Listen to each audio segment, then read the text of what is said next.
Friends, welcome to SPR media work. Tanuku assembly నియోజకవర్గం పశ్చిమ గోదావరి జిల్లా నరసాపురం లోక్సభ నియోజకవర్గంలోని 7 అసెంబ్లీ సెగ్మెంట్లలో ఒకటి. ఈ నియోజకవర్గం 1951లో ఏర్పాటైంది.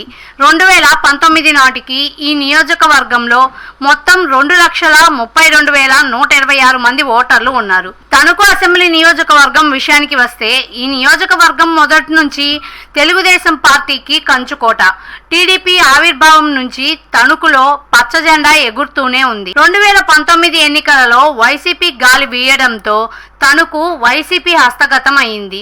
గత అసెంబ్లీ ఎన్నికలలో వైసీపీ అభ్యర్థిగా పోటీ చేసి గెలిచిన కారుమూరి వెంకట నాగేశ్వరరావు ప్రస్తుతం ఈ నియోజకవర్గం యొక్క సిట్టింగ్ ఎమ్మెల్యే. ఈ క్రమంలో గత ఎన్నికల ఫలితాలని ఒకసారి విశ్లేషిద్దాం.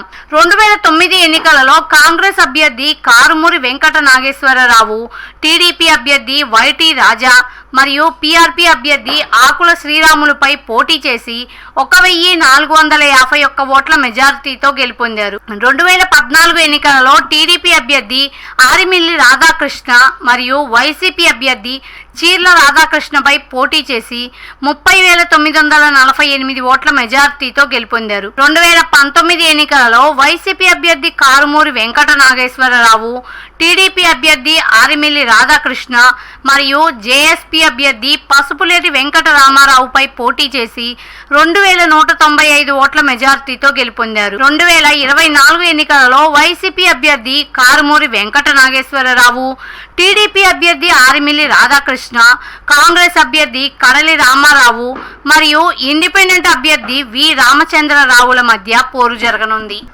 ప్రజాస్వామ్యం వర్ధిల్లాలన్నా, మన జీవితాలు తలరాతలు మారాలన్నా అది కేవలం ఒక్క ఓటుతోనే సాధ్యం. మనం వేసే ఓటు మన భవిష్యత్తును, రాబోయే తరాల మనుగడను నిర్ణయిస్తుంది. అంతేకాదు, మన ఓటుతోనే నవ సమాజం నిర్మితమవుతుంది, ఇంకా దేశ దిశ దశను మారుస్తుంది. ఓటు అనే 2 అక్షరాల పదం దేశ చరిత్రనే మార్చేస్తుంది. కేంద్ర ప్రభుత్వం జనవరి 25ను జాతీయ ఓటర్ల దినోత్సవంగా ప్రకటించింది. కుల, మత, ప్రాంత, లింగ, జాతి, భాష అనే భేదం లేకుండా దేశంలో నివసించే 18 సంవత్సరాలు నిండిన పౌరులు అందరికీ భారత రాజ్యాంగం ఆర్టికల్ 326 ద్వారా ఓటు హక్కును కల్పిస్తుంది. ప్రజాస్వామ్యాన్ని గౌరవించాల్సిన బాధ్యత ప్రతి పౌరుడిపై ఉంది. ప్రజాస్వామ్యానికి ఓటే పునాది. దేశ, రాష్ట్ర భవిష్యత్తును నిర్ణయించేది ఈ ఓటే. అలాంటి ఈ ఓటును డబ్బుకు, మద్యానికి అమ్ముకోకుండా భారత ప్రజాస్వామ్య పరిరక్షణ కోసం ప్రతి ఒక్కరూ తప్పనిసరిగా తమ ఓటు హక్కు వినియోగించుకోవాలి.